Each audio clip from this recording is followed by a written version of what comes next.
কখন আসছিলা গরু নিয়া? আসছিলাম 8টার দিক দা। ও ভাই দেখেন ঘাস, এক একটা ঘাস পরিমাণ আপনার আটু। তো আপনাদের বাড়িটা কোথায়? ওই যে ফেরিঘাট। ফেরিঘাট। তো কোনো রাস্তা নাই, যেটা কিনা আগে ছিল রাস্তা, এটা কিন্তু বাইং গেছে। এই যা দেখতেছেন পুরোটা কিন্তু বাইং গেছে। কিন্তু আমার এখন যাইতে হইব আপনার এই ভুট্টা খেতে, এই ভিতর দিয়ে যেতে হইব। এদিক দিয়ে দেখ ভালো আছে। দুপুরে খাওয়া দাওয়া করছেন?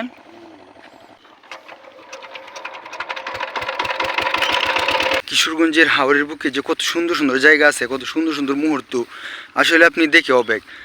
এতে সুন্দর সুন্দর কৃষি জমি বা কৃষকদের কাজ কেমন হয় তা আজকে তুলে ধরবো এই ভিডিওর মাধ্যমে। অবশ্যই আমাদের সাথে থাকবেন। তো কাজে কখন আসছেন? সকালে আসছেন? খাওয়া দাওয়া করছেন? ও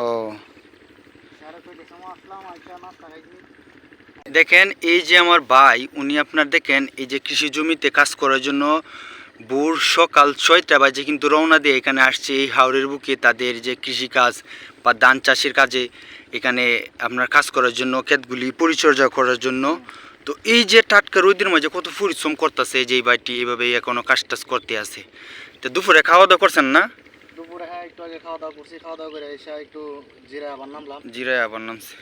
তো এই ভাই দুপুরে খাওয়া যে সারাদিন এই একা একাই হাওরের অঞ্চলে একা একাই কাজ করতেছে। একা একাই কাজ করতেছে। মনে তো প্রচুর দাম, 800-900 টাকা রোজ প্রতিদিন দেওয়ান লাগে। প্রতিদিন একটা লোকের 700 থেকে 800 টাকা দেওয়ান লাগে। এই মনে হয় 10% টাকা বাঁচতে পারে। 10 তো আচ্ছা, এক কাঠা জমির মধ্যে আপনার 800 বা 900 টাকা একজন কাজের লোক লইতে গেলে তাদেরকে দিতে হয়। যে টাকা না করে তিনি একাই কিন্তু নিজেই কাজ করতেছেন জমিতে, এটা আসলে অবশ্যই ভালো।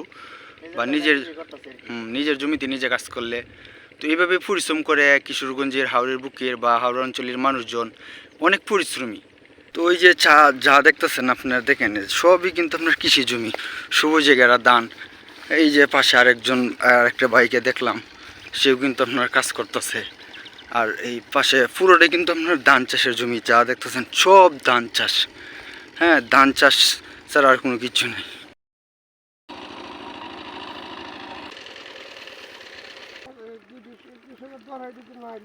ঠিক আছে।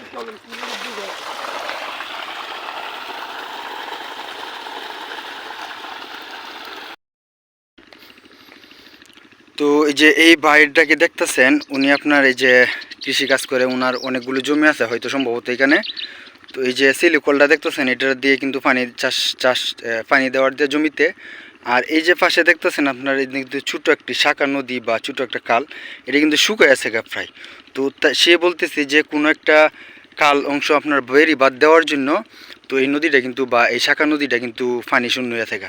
তো এই পানি যদি তাদেরকে না থাকে তাহলে কিন্তু তারা কিন্তু আপনার জমিতে তেমনভাবে একটা পানি দিতে পারবো না, বা তাদের ফুসিলে অনেক একটা কষ্টের একটা বিষয়।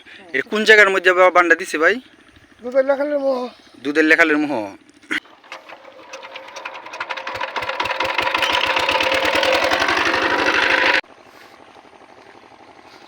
ভালো আছে? দুপুরে খাওয়া দাওয়া করছেন?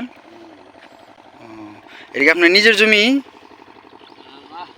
হ্যাঁ, নিজের জমি না? তাহলে মানে কীভাবে কাজ করেন এখানে? রোজ প্রতিদিন কত দিতে হয়? তো ওই যে ইনারা দেখতেছেন দুইজন লোক, ওনারা কিন্তু জমিতে কাজ করে 600 টাকা রোজ পায় হাওড় অঞ্চলে, হাওড়ের বুকে এই যে কৃষি জমিতে। এইভাবেই কিন্তু তাদের প্রতিদিনের কাজ।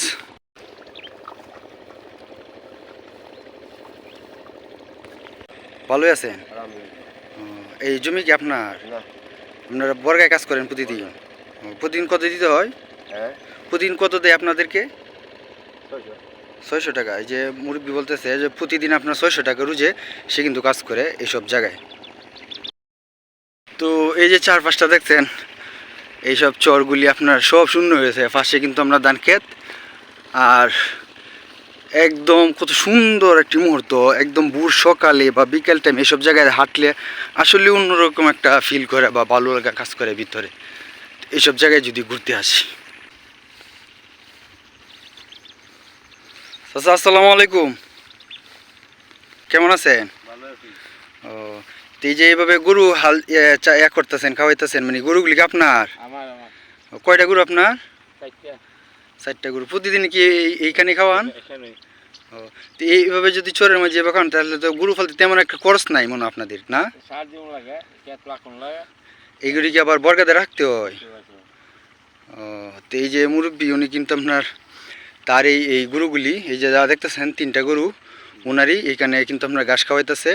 আর এই জমিটা সম্ভবত আপনার তারা জমা নিচ্ছে কিছু টাকার বিনিময়ে, আবার এটির মধ্যে সারও দেয়, বা অনেক চরে সার দেয় না, এ উটুই এমনি হয়ে যায় অনেকগুলো ঘাস।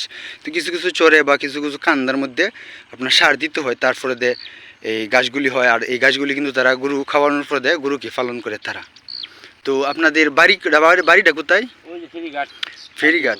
তো এটি লোক আপনার মিঠামইনের যে মূল ফেরিঘাট, এই ফেরিঘাটে লোক এই চাচার বাড়ি। তো এইখান থেকে কখন আসছিলেন এখানে? এই তো শহরে দিয়েছে অনেক পেতে খাইতে ও, এই এখন এই পুরো বিলকি এখানেই থাকবেন? আসলে নিলে যাবো আবার এই গরুগুলি লয়ে যাবেন গা? মুগা ও, চাচা বলতেছে এই বিকালে আবার আসরের টাইম হলে এই গরুগুলি লয়ে যাবো গা। ওই যে চাচার 3টা গরুগুলি আল্লাহর রহমতে মাশাল্লাহ বলোই দেখা যাচ্ছে কি আপনার তিনোটাই তো গাবি না কাকু? একটা পড়েছে ও, ওই যে দেখতেছেন 3টাই আপনার গাবি, একটা ফর হয়েছে। আর এইভাবে কিন্তু তারা খাওয়াইতেছে। ভাই দেখেন ঘাস, এক একটা ঘাস পরিমাণ আপনার আঁটু সমান। হ্যাঁ, এই যে দেখতেছেন আপনার ঘাসের অবস্থাটা, মানে এক একটা ঘাস কত বড় বড় হয়ে আছে গাতে। এই যে এইভাবে ঘাস যদি আপনার অভাব নাই, এত সুন্দর সুন্দর ঘাসগুলি দেখেন যে কত উঁচু উঁচু, এক একটা ঘাস আপনার হাঁটু সমান উঁচা। এটা পুরোটাই আপনার বালুর জমি। এই গোড়াউত্তা নদীর পাশে কিন্তু এই যে সিস্টেম, এই যে আপনার ঘাস ফুলের বা সন বলে এগুলিকে, এই যে সনের আবরণ এইগুলি কিন্তু তৈরি হয়েছে। এই দেন ছোট্ট একটি শিশু, সেও কিন্তু গরু নিয়ে পড়ছে এই যে এই চরে এভাবে গরু খাওয়ানোর জন্য। কখন আসছিলা গরু নিয়ে? আসছিলাম সকাল 8টার দিক দা। ও, তো অনেক সময় দেখেন ওই ছেলেটা সকাল 8টার দিক দিয়ে এই চরে আসছে। তো দুপুরে খাওয়া দাওয়া করছো না? দুপুরে খাওয়া বাইতে আইলাম, এরপর গরু চড়ে ও, তারপরে বাড়ি সকালে আবার বাড়িতে যায়, এখন আবার আসছো? ও, এই গরু কি তোমারই? হ্যাঁ তুম- আছে, হ্যাঁ আছে। ও, তোমরা কয়টা গরু? 5টা। 5টা। এই দেখেন, 2টা এনো 3টা। ও, এই যে দেখেন এই ছোট্ট একটি শিশু, সে কিন্তু আপনার এই অনেকটা পরিশ্রমী। হ্যাঁ, তো সে কিন্তু এই সময়টা কিন্তু তার খেলাধুলার সময় বা বয়স, সে কিন্তু এটা এই অপেক্ষা না করে সে কিন্তু আপনার গরু, তাদের যে পরিবারের তাদের যে নিজস্ব গরু, এই গরুকে ঘাস খাওয়ানোর জন্য কিন্তু এই চরে চলে আসছে বা হাওরের মাঝে চলে আসছে ঘাস খাওয়ানোর জন্য। আসলেই আমি দেখে মুগ্ধ, একটু ছোট্ট একটি ছেলে এভাবে পরিশ্রমী জায়গায় কাজ করতেছে বা এত রৌদ্রের মধ্যে। গরুকে না খাওয়ালে তো এই খালি ব্যায়াম আর দৌড়ায় লাগে আমরা আরো। মানে সাথে তখন লাগে। হুম, এর লাগে আমরা তাড়াতাড়ি আয় এনে খাওয়াই, ও, এনে খাওয়ানোর পরে গরু পেট ভরে আবার ডিলকা দেয়, হ্যাঁ। পরে পানি খাওয়াই আসলে তো ডাইরেক্ট বাইতে যাই। নদী নদী পার করে লিয়ে যেমন লাগে। নদী নদী নদী হাতরা যায় সারা গরু। ও, সব গরু 7টায় যা। সব গরু 7টায় যাবো, সকালবেলা 7টায় আইব, হ্যাঁ। আর বিকাল বেলা 7টায় যাইবে। ও, এই দেখেন ছোট্ট ছেলেটার আর পরিশ্রমের দিকে আসলে আমি মুগ্ধ। এত এই ছোট্ট বয়সে এত পরিশ্রম করতেছে এই ছেলেটি। এই যে এই ফুলগুলিকে আপনাদের বাসায় কি বলে অবশ্যই বলবেন। আমাদের বাসার লোক আপনার এগুলিকে আপনার কমলি ডাকি বা কমলির ফুল বলি। কত সুন্দর চরের মধ্যে বা হাওরের বুকে কিন্তু হয়ে রয়েছে। হ্যাঁ, এগুলোর কিন্তু অটু সৌন্দর্য, এগুলির কিন্তু কোনো পরিচর্যা করতে হয় না, কোনো কিছু করতে হয় না এই ফুলগুলির। এটা একটা আল্লাহর একটা রহমতে এইভাবে হয়ে থাকে। আর এটার মধ্যেই আর ভুট্টাগুলি দেখেন, তারা কিন্তু এই চরে কিন্তু এই হাওরের বুকেও কিন্তু প্রচুর পরিমাণ ভুট্টা করছে। যেখানটা কিন্তু তারাও আগে অন্য অন্য চাষ করতো, এখন কিন্তু প্রচুর পরিমাণ ভুট্টা চাষের দিকে তারা কৃষকরা কিন্তু আগে গেছে। প্রচুর পরিমাণ ভুট্টা কিন্তু তারা এই চরে বা এই হাওরের বুকে কিন্তু করছে। যদি ড্রোন থাকতো অবশ্যই আপনাদেরকে ড্রোন দিয়ে দেখাইতে পারতাম কত পরিমাণ জমি তারা ড্রোন এইভাবে ভুট্টা চাষ করছে। আর এটা হচ্ছে আপনার গোড়াউত্তা নদী। এই যে দেখতেছেন এটা হলো আপনার মেন মিঠামনির যে ফেরিঘাট এদিক দিয়ে। আর এই পাশে হচ্ছে এটা আপনার ক্যান্টনমেন্ট সেনাবাহিনীর। এই যা দেখতেছেন এটা হচ্ছে ক্যান্টনমেন্ট। এদিক দিয়ে আবার একটা ছোটো শাখা নদী, আর এটা গোড়াউত্তা নদী এদিক দিয়ে গেছে। আর এই পাশে দেখেন নদী আবার বাঙ্গনও আছে, প্রচুর পরিমাণ নদীর বাঙ্গন। আর এই নদীর এই পাশে কিন্তু জমিতে কৃষকরা প্রচুর পরিমাণ এই ভুট্টা চাষ করছে এই জায়গাটির মধ্যে। বাঙ্গার একটা অবস্থা, সেন কত পরিমাণ বাঙ্গার, একবার যদি স্লিপ খায় পড়ে একদম নদীর মধ্যে পড়ে যেতে হবে। এই যে দেখতেছেন, এই যে এদিক দিয়ে কিন্তু যাওয়ার মতো কোনো রাস্তা নাই, যেটা কিনা আগে ছিল রাস্তা এটা কিন্তু বাইং গেছে। এই যা দেখতেছেন পুরোটা কিন্তু বাইং গেছে। কিন্তু আমার এখন যাইতে হইব আপনার এই ভুট্টা খেতে এই ভিতর দিয়ে যেতে হইব। এদিক দিয়ে দেখা যায় রাস্তা, মানুষ এদিক দিয়ে চলাচল করে, তো সেম আমারও আজকে এদিক দিয়ে যেতে হইব এই ভুট্টা ক্ষেতের ভিতর দিয়ে। আর ভুট্টাগুলি দেখেন আল্লাহর মধ্যে কত সুন্দর সুন্দর ভুট্টা, প্রত্যেকটা সারাই কিন্তু প্রচুর পরিমাণ ভুট্টা কিন্তু হয়েছে। তো ভুট্টা ক্ষেতের ভিতর দিয়ে কিন্তু যাইতেছি আমি। তো এইভাবে যেতে হবে। এই যে দেখেন এই না আবার কত বড় বাঙ্গা দিছে, হ্যাঁ বিশাল বড় একটা বাঙ্গা এরিয়ারে কিন্তু দিছে এটা। হ্যাঁ আবার এই দিক দিয়ে আপনার ভিতর দিয়ে যাওয়া লাগবে অনেকটা পথে, আপনার ভিতর দিয়ে যাইতে হইব আমার। এই যে হাওড়ের বুকে এই চরগুলিতে নদীর কিনারা গেছে, এইভাবে কিন্তু বাইরেছি আল্লাহ, এইভাবেই আসতে হবে। আসলেই এই টাইমটা হাঁটলেও আসলে ভালো লাগে এসব এই নদীর চর দিয়া।